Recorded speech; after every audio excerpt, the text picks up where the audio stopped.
अभी तक हमने देखा कि जो एक तरीके से काइनेटिक थ्योरी ऑफ गैसेस था वो आपका एक्सप्लेन कर पाता है एटमॉस्फेरिक जो डिस्ट्रीब्यूशन होता है गैसेस का उसको। ओके, उसके बाद हमने जो प्रॉब्लम था कि परफ्यूम है एक रूम से दूसरे रूम तक क्यों जाता है, इसके लिए क्लासेस ने बताया था कि फाइनाइट साइज होना चाहिए मॉलिक्यूल्स का। ओके, और जो कोलिजन्स वो करता है गैस के साथ, उसी वजह से वो जो मोशन है, जो एक तरीके से पार्टिकल है, वो आपके दूसरे एंड तक पहुंच पाते हैं रूम के।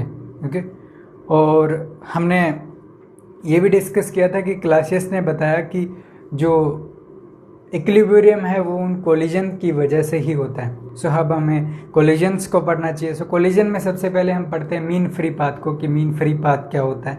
ओके, सो कोलिजन में कितना डिस्टेंस होता है दो कोलिजन्स के बीच में। ओके, और क्या टाइम लगेगा, उन चीज़ों को अब हम एक्सप्लेन करेंगे। सबसे पहले आता है mean free path. Okay,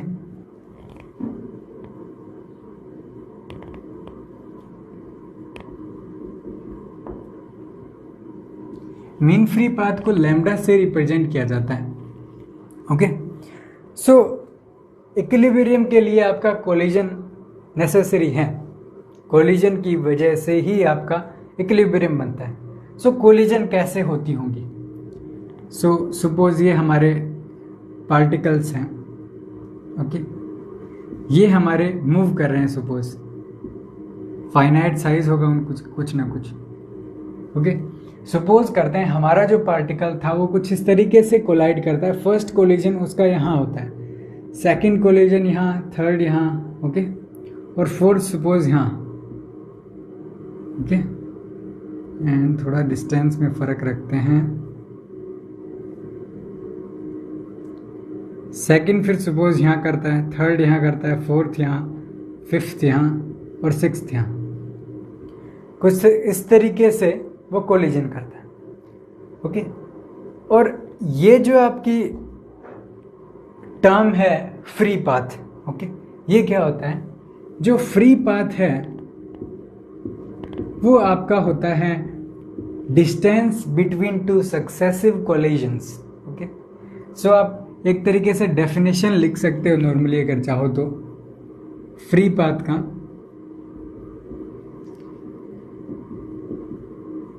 distance between successive collisions. Okay, so यहां पर अगर सक्सेसिव कोलिजन्स के बीच में डिस्टेंस की बात करें, सो सपोज ये आपका अगर लैम्डा 1 है, इट मीन्स फर्स्ट जो कोलिजन है उसके अंदर लैम्डा 1 डिस्टेंस ट्रैवल करता है, सेकंड के अंदर लैम्डा 2, उसी तरीके से लैम्डा 3, लैम्डा 4, लैम्डा 5, लैम्डा 6 और लैम्डा 7। कुछ इस तरीके से डिफरेंट लैम्डा हो जाएंगे हमारे जो फ्री पाथ है वो। अब मीन फ्री पाथ क्या होता है? मीन फ्री पाथ होता है कि आपका एवरेज डिस्टेंस कितना है सक्सेसिव कोलिजन्स के बीच में। ओके, सो अगर हम इसका डेफिनेशन लिखें, mean free path average distance between successive collisions. So इस तरीके से हमारा जो मीन फ्री पाथ है वो एक तरीके से हमने एक्सप्लेन कर दिया। अब हमें इसका एक्सप्रेशन फाइंड आउट करना पड़ेगा कि क्या एक्सप्रेशन होगा लैम्डा मीन का। सो जो लैम्डा मीन है वो इक्वल टू क्या हो जाता है? Lambda 1, lambda 2, lambda 3। सपोज यहाँ पर n मेरे पार्टिकल्स हैं। ओके, n मेरे पार्टिकल्स हैं और हम अज्यूम करते हैं कि सारी पार्टिकल्स हैं वो एक पर्टिकुलर एवरेज वेलोसिटी से मूव कर रहे हैं v बार, और हम अज्यूम करते हैं कि जो टोटल टाइम है यहाँ से हम कंसिडर कर रहे हैं, जो यहाँ से ये जो टाइम हम कंसिडर कर रहे हैं टोटल टाइम, सपोज जो टोटल टाइम है वो हमारा t टाइम है। ओके, ये नंबर ऑफ पार्टिकल, इतना एवरेज एनर्जी। देन जो मीन लैम्डा होगा वो कितने से लिख सकते हैं, lambda 1 plus lambda 2 plus lambda n divided by n, यही तो फॉर्मूला होगा मीन के लिए।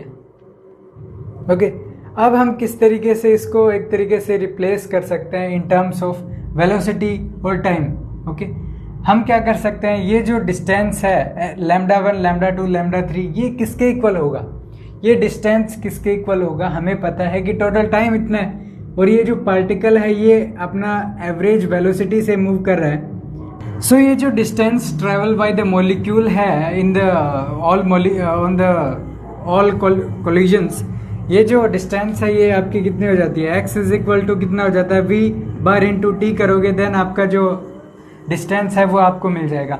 ओके, सो यहाँ से अपने को लैम्डा 1 प्लस लैम्डा n तक अपने को समेशन मिल जाता है x से। सो हम यहाँ से क्या कर सकते हैं, सब एक्सप्रेशन से v bar t divided by capital N कर सकते हैं। ओके, सो यहाँ से अगर इस टर्म को अगर मैं चेक करूँ कि ये मेरा क्या है, ये अपना क्या आ जाता है, time, average time.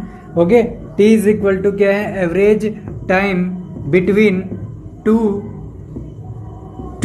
Successive collisions. Okay, then यहाँ से इसको हम टो से रिप्रेजेंट कर सकते हैं ना, टो से हम इसको रिप्रेजेंट करेंगे average time between two successive collisions. Okay, so अगर मैं इस टाइम को कुछ इस तरीके से लिख सकता हूँ, v bar divided by P C. ये जो पी सी है ये मेरा क्या होता है, कोलिजन फ्रीक्वेंसी होता है।